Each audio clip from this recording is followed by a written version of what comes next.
کیا آسمان سے تاکہ مسلمانوں کے قدموں کو جما دے، اور کافروں کی طرف کیچڑ ہو گیا جس سے ان کے پاؤں زمین میں دھسنے لگے۔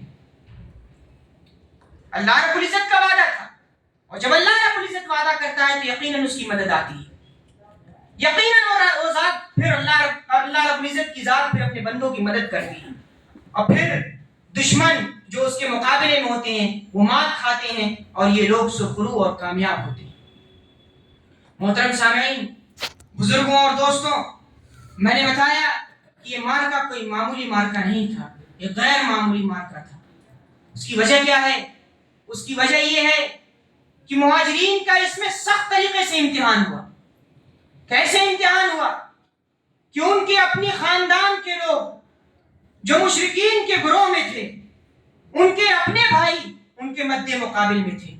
کسی کا چچا اس کے مقابلے میں تھا، کسی کا بھائی اس کے مقابلے میں تھا، کسی کا بیٹا اس کے مقابلے میں تھا، کسی کا ماموں اس کے مقابلے میں تھا، اور یہ لوگ اپنے لوگوں پر تلوار چلانے میں ٹکرا نہیں رہے تھے۔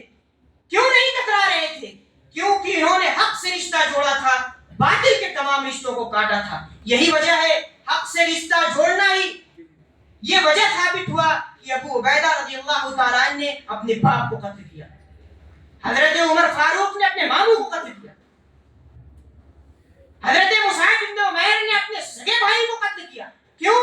کیونکہ حق کے مقابلے میں کوئی رشتہ اگر باطل کا ہے تو تمام رشتے کاٹ دیے جائیں گے، تمام سے قطع تعلق کیا جائے گا۔ ہمارا رشتہ وہی ہے کہ جو ہم سے حق کے ساتھ رشتہ بنائے گا ہم ان کے ساتھ حق سے رشتہ بنائیں گے، جو حق کی آواز لے کر اٹھے گا وہ ہمارے بھائی ہیں۔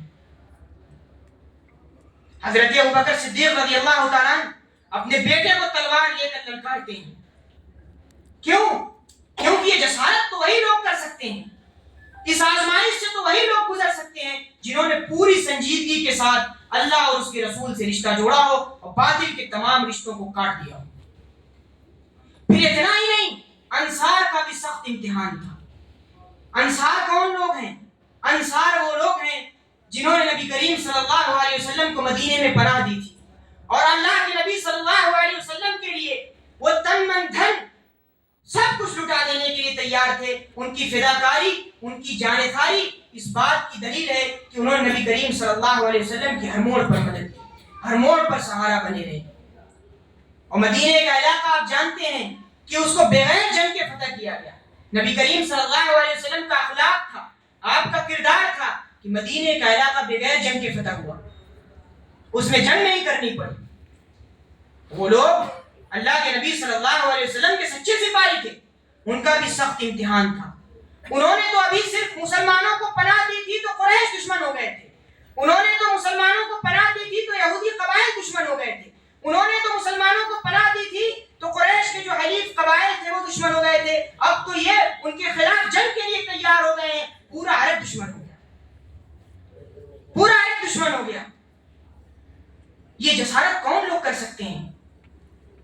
یہ ہمت کون لوگ کر سکتے ہیں؟ یہ ہمت وہی لوگ کر سکتے ہیں جو صداقت پر، صداقت الہی پر صحیح معنوں میں ایمان رکھتے ہیں، جن کے سامنے اپنے مفادات نہ ہوں، وہ اس صداقت کے آگے اپنے مفادات کو قربان کرنے کی ہمت رکھتے ہوں، وہ اس صداقت کے آگے اپنے فائدے کی چیزوں کو چھوڑ دیتے ہوں، ان کی نظر صرف اور صرف رب العالمین کی طرف پھرتی ہو، دنیا کی تمام قوتوں سے نظر پھیر کر رب العالمین کی طرف کرتے ہیں۔ پھر وہ اعلان کرتے ہیں ان صلاتی و نسکی و محیای و مماتی للہ رب العالمین، میری زندگی، میری نماز، میرا جینا، میرا مرنا سب کچھ رب العالمین کے لیے۔ یہ ہمت ایسے لوگ کرتے ہیں، یہ استقامت ایسے لوگ دکھاتے ہیں، اپنے مقصد میں ڈٹ جانے والے ایسے لوگ ہوتے ہیں جن کو اپنی جان کی پرواہ نہیں ہوتی، پرواہ ہوتی ہے تو صرف اور صرف رضا الہی کی، مقصد ہوتا ہے تو صرف اسی رضا کا حصول، وہ وہی اسی کے لیے تڑپتے ہیں، اسی کے لیے اپنی جانوں کو نچھاور کرتے ہیں، اسی کے لیے وہ اپنے تن من دھن کی بازی لگا دیتے ہیں، کتراتے نہیں ہیں۔ دیکھیے پورے عرب سے اللہ اور اس کے رسول سے مضبوط رشتہ جوڑنے کے نتیجے میں پورا عرب دشمن ہوا، لیکن اس دشمنی کی کوئی پرواہ نہیں کی، اور اس صداقت کا انعام اللہ رب العزت نے ان کو دیا۔ اس صداقت کا انعام کیا تھا؟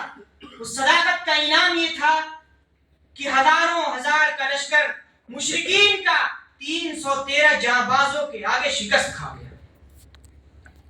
313 نہتھے جانبازوں کے آگے، جن کے پاس زیادہ سامان نہیں تھا، جنگی اسلحے نہیں تھے، لیکن دین کے لیے فداکاری کا جذبہ تھا، جانے داری کا جذبہ تھا. اور قریش کے بڑے بڑے سردار مارے گئے اس جنگ میں، جنگ بدر میں، جو اسلام کا پہلا معرکہ تھا. ایک مغربی محقق کہتا ہے کہ جنگ بدر سے پہلے اسلام محض ایک مذہب تھا، جنگ بدر کے بعد اسلام ایک ریاست بن گیا. اسلام نے دکھا دیا کہ وہ ایک ریاست ہے جس میں امن بھی ہے، جس میں سکون بھی ہے، جس میں عدل بھی ہے، جس میں انصاف بھی ہے. تم بھی آؤ، اس دین کو اپناؤ، تمہارے ساتھ بھی وہی معاملہ کیا جائے گا جو یہ دین ہم کو بتائے گا، جو یہ طریقہ ہم کو بتائے گا، جو رسول اللہ ہمیں بتائیں گے، وہی تمہارے ساتھ بھی معاملہ کیا جائے گا. تو اسلام ایک ریاست بن گیا اس جنگ کے بعد. وہ آپ دیکھیے کہ ابو جہل نے کیا کہا تھا، لنا عزا ولا عزا لکم. جب جنگ ہو رہی تھی چیخ چیخ کر کہہ رہا تھا، لنا عزا ولا عزا لکم، ہمارے لیے تو عزا. عزا ان کا ایک بت تھا جن کے بارے میں ان کا یہ گمان تھا کہ وہ ان کی مدد کے لیے آئے گا. اور اللہ کے نبی صلی اللہ علیہ وسلم سے کہہ رہے ہیں تمہارے لیے عزا نہیں ہے، بتاؤ تمہارے لیے پھر کون ہے. اللہ کے نبی صلی اللہ علیہ وسلم نے اپنے ساتھیوں سے کہا، اس کو بتاؤ، اس کے سامنے یہ اعلان کرو، اللہ مولانا ولا مولا لکم، اللہ ہمارا مالک ہے، اللہ ہمارا پروردگار ہے، تمہارا پروردگار اللہ نہیں، تمہارا مددگار اللہ نہیں. وقتلانا فی الجنہ وقتلاکم فی النار، ہماری جو مقتولین